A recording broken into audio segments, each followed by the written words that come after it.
नंदियाल रुकन parliament doctor Byreddy Shabari ने कहा कि माजूर अफराद की आंखों में खुशी देखना ही उनकी सबसे बड़ी ख्वाहिश है।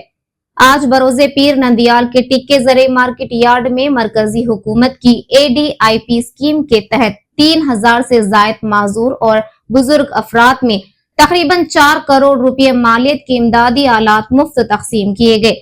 इस मौके पर wheel chairs, tricycles, battery cycles, समाती आलात, वॉकिंग स्टिक्स और दीगर जरूरी सामान मुस्तहिकीन के हवाले किया गया। डॉक्टर शबरी ने कहा कि वजीर आजम नरेंद्र मोदी, वजीर आला चंद्रबाबू नायडू और वजीर नारा लोकेश के ताउन से ये प्रोग्राम मुनाकिद किया गया।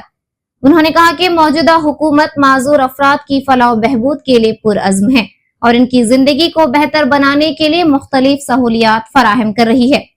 तकरीब में जिले कलेक्टर जी राजकुमारी और दीगर सरकारी और अवामी नुमाइंदे भी शरीक थे।